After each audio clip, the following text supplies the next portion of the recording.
Good morning students, Rameswaram online classes में आपका स्वागत है। और आज एग्रीकल्चर का जो हमारा टॉपिक है वो है भारत में कृषि का इतिहास। भारत में कृषि का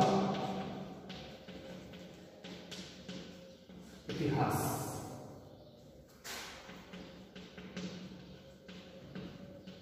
स्टोरी ऑफ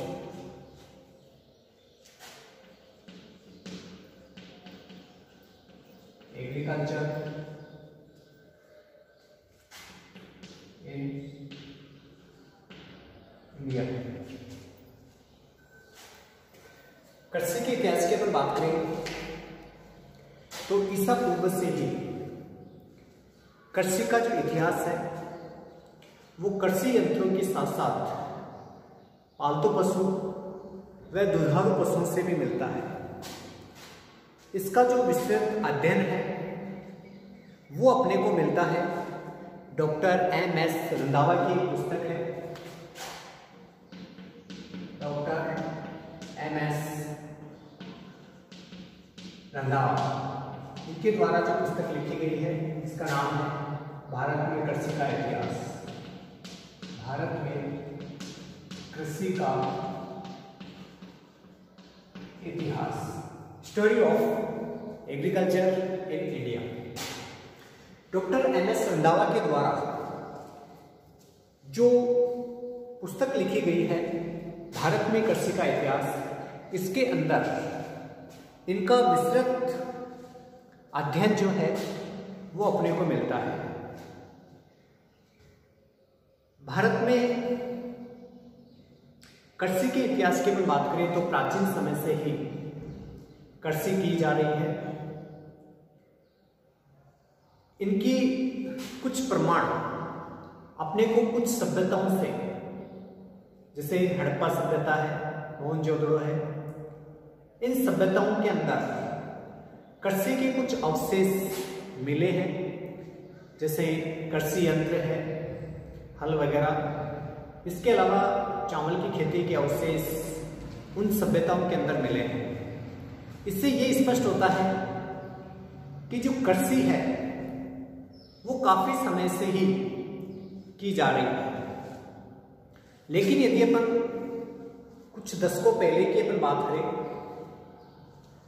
तो किस प्रकार से कृषि का विकास हुआ है, इसको देखते हुए सन 1899 और 1900 के अंदर एक भीषण अकाल पड़ा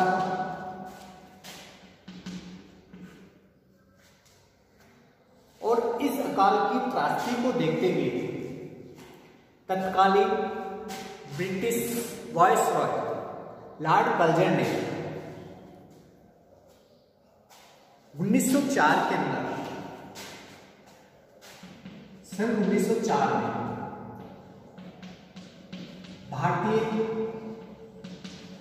कृषि बोर्ड की स्थापना की गई।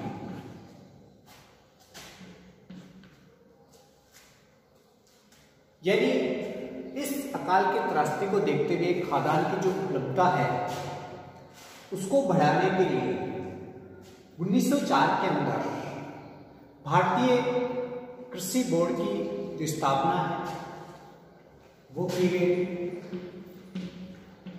यानी एग्रीकल्चर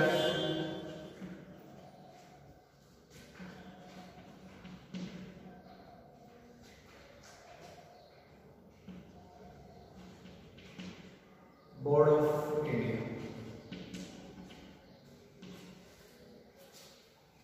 इसके एक वर्ष बाद में यानी सन 1905 में बिहार में गंडक नदी के तट पर पूसा की स्थापना की गई। पूसा संस्थान की स्थापना की गई। Pusa Phipps of USA,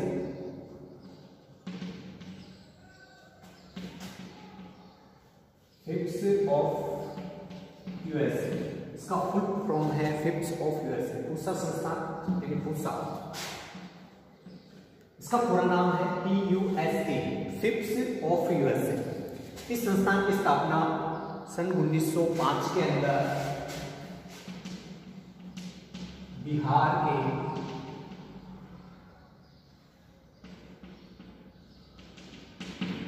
Darbhanga जिले में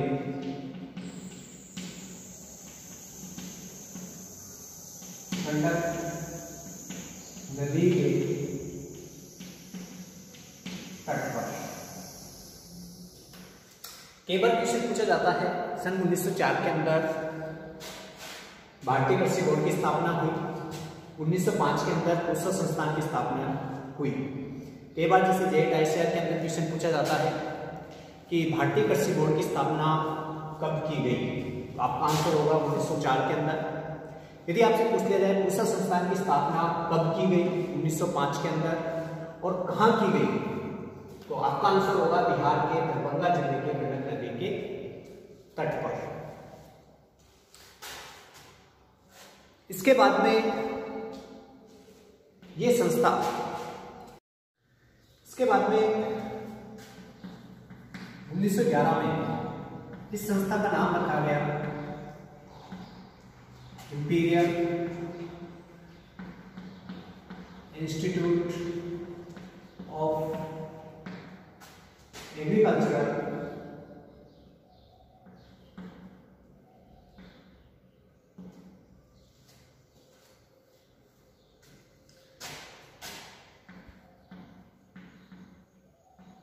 रिसर्च, यानी IIAR। इसके बाद में सन 1919 में इसका नाम पुनः बदल दिया गया और इसका नाम रखा गया इंपीरियल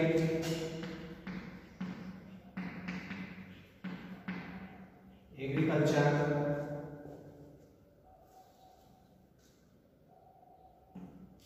रिसर्च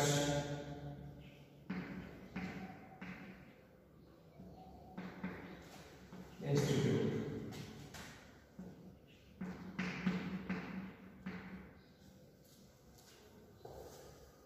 यानी 1911 के अंदर इसका नाम था imperial institute of agriculture research, इसको अपन बोलते हैं IIAR 1911 में। जबकि इसका नाम 1919 के अंदर बदलकर पुनः इसका नाम बदल दिया गया और उसका नाम रखा गया इंपीरियल एग्रीकल्चर रिसर्च इंस्टीट्यूट, यानी IARI। यहाँ पर भी क्वेश्चन बनता है IARI का पूरा नाम, यदि आपसे पूछा जाए इसका पूरा नाम होता है इंपीरियल एग्रीकल्चर रिसर्च इंस्टीट्यूट, ठीक है, और इसका नाम 1919 के अंदर रखा गया। इसके बाद में इस संस्था के अंदर पादप प्रजनन, पशु प्रजनन, मृदा विज्ञान, कीट विज्ञान और आर्थिक वनस्पति विज्ञान से संबंधित रिसर्च यानी अनुसंधान इस संस्थान के अंदर किया जाता है। इसके बाद में सन 1934 के अंदर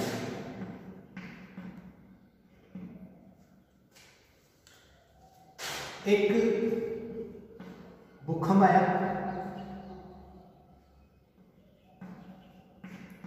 और इस भूकंप के द्वारा जो IARI का जो भवन है, IARI इसका जो भवन है वो क्षतिग्रस्त हो गया, यानी टूट गया।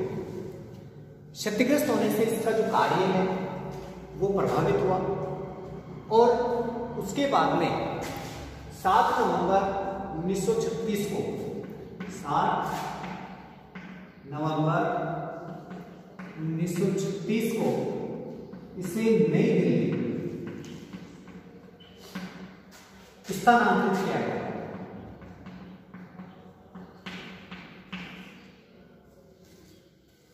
स्थानांतरित किया गया और स्थानांतरित करने के बाद में राय बहादुर वी विश्वनाथ को प्रथम निर्देशक बनाया गया।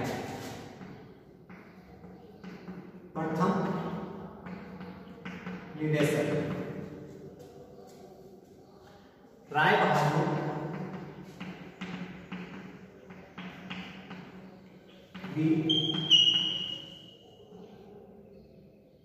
विश्वनाथ।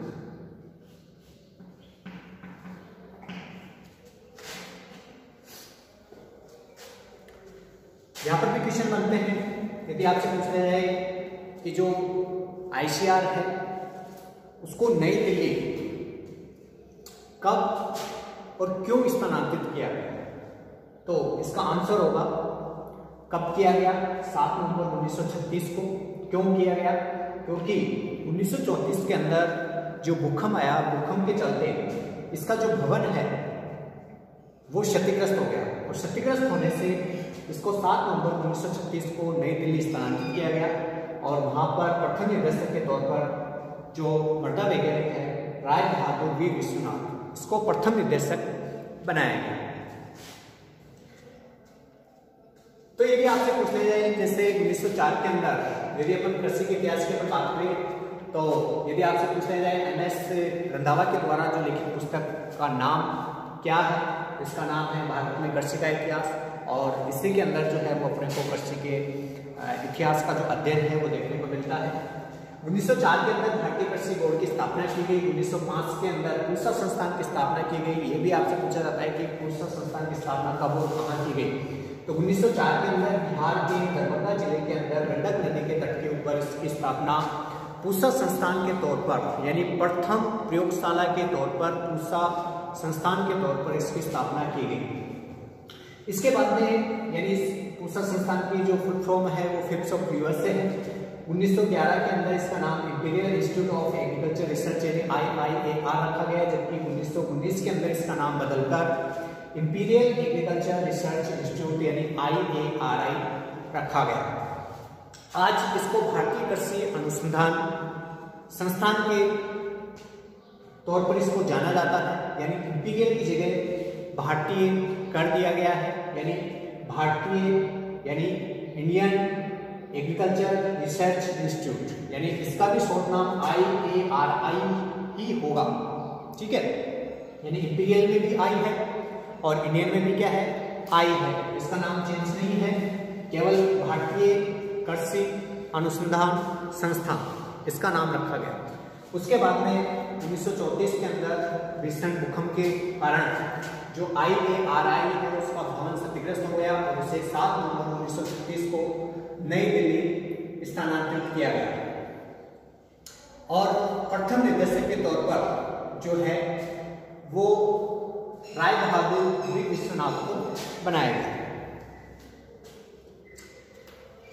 इसके बाद में यदि अपन देखें तो 1960 के अंदर खादानों की जो उपलब्धता है उसको सुनिश्चित करने के लिए 1960 में खादानों की उपलब्धता को सुनिश्चित करने के लिए देश के पास एक चुनौती थी, यानी खाद्यान्न उपलब्धता को किस प्रकार से बढ़ाया जा सके।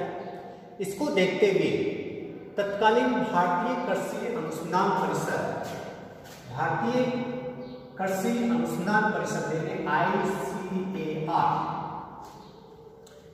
ICAR के जो तत्कालीन महानिदेशक डॉक्टर BP पाल और पूसा संस्थान के निदेशक, जो पूसा संस्थान है उसके निदेशक डॉक्टर NS स्वामीनाथन, इन दोनों वैज्ञानिकों ने मिलकर कृषि के विकास की रूपरेखा तैयार की। यानी ICAR Indian council of agriculture research, इसके जो उस समय के जो महानिदेशक थे डॉक्टर BP पाल और पूसा संस्थान के निदेशक डॉक्टर MS स्वामीनाथन जो है उन्होंने मिलकर कृषि के विकास की रूपरेखा तैयार की। इसके बाद में सन 1963 के अंदर डॉक्टर नॉर्मन ई बोरलॉग, जिसे हरित क्रांति के जनक कहा जाता है, उन्होंने भारत का भ्रमण किया 1963 के अंदर, और इसके बाद में उन्होंने बोनी किस्मों का विकास किया। जो गेहूं है, गेहूं की जो बोनी किस्में हैं जिसमें दाना उत्पादन अधिक और चारा उत्पादन कम होता है। पहले भारतीय जो किस्में थी गेहूं की, जिनमें चारा उत्पादन यानी उसकी लंबाई काफ़ी ज़्यादा थी, बालियों की लंबाई कम थी, तो दाना उत्पादन कम होता था, जबकि चारा जो सूखा चारा होता है वो ज़्यादा उत्पादन होता था। लेकिन बोनी गेहूं की जो किस्में जब आई, उनकी बालियों की जो लंबाई है वो ज़्यादा, जबकि उसके तने की जो लंबाई है वो कम होती है, जिससे उत्पादन बढ़ा। धीरे धीरे देश की जनसंख्या बढ़ रही थी। देश की जनसंख्या बढ़ने से खाद्यान्नों की जो उपलब्धता है उसको किस प्रकार से बढ़ाया जा सके, इसके मद्देनजर जो है वो 1963 के अंदर डॉक्टर नॉर्मन ई बोरलॉग ने भारत का भ्रमण किया, और भारत का भ्रमण करके उन्होंने देखा, भारत की समस्या उन्होंने देखी। इसके चलते हुए उन्होंने एक बोनी, गेहूं की जो बोनी किस्में थी उनको विकसित उन्होंने किया। इसके बाद में उन बोनी किस्मों को किसानों तक जो है उनका प्रचार प्रसार किया, और इसको देखते हुए किसानों ने सन 1966-67 के अंदर 1966-67 के अंदर गेहूं के उत्पादन में बढ़ोतरी हुई, यानी बम्पर पैदावार हुई, और इसको चलते हुए इस गेहूं के उत्पादन को हरित क्रांति नाम दिया। क्या नाम दिया? हरित क्रांति। ठीक है।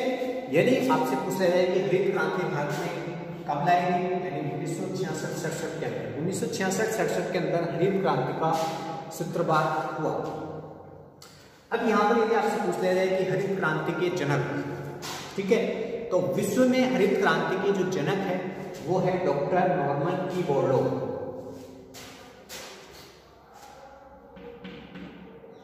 डॉक्टर नॉर्मन ई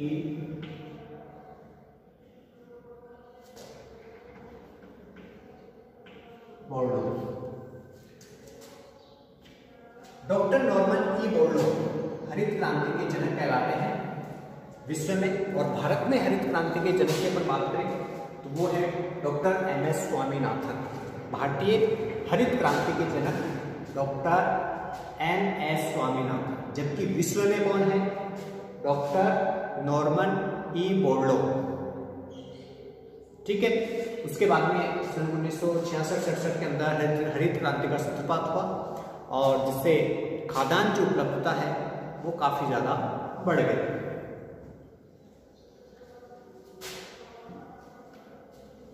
अब यदि आपसे पूछ लिया जाए, जैसे इसमें दो क्वेश्चन आपके बन गए, यदि भारतीय हरित क्रांति के जनक जो है वो कहलाते हैं डॉक्टर एम.एस. स्वामीनाथन, जबकि विश्व में हरित क्रांति के जो जनक है वो कहलाते हैं डॉक्टर नॉर्मन ई बोरलॉग। और जो हरित क्रांति जो शब्द है वो दिया था डॉक्टर विलियम ने। हरित क्रांति शब्द ये दिया था डॉक्टर विलियम। यदि आपसे पूछ लिया जाए हरित क्रांति शब्द किसने दिया, तो डॉक्टर विलियम। विश्व में हरित क्रांति के जनक डॉक्टर नॉर्मन ई बोरलॉग, और भारत में हरित क्रांति के जनक डॉक्टर एम.एस. रंधा। ठीक है। ये कुछ इतिहास रहा है भारत में कृषि का।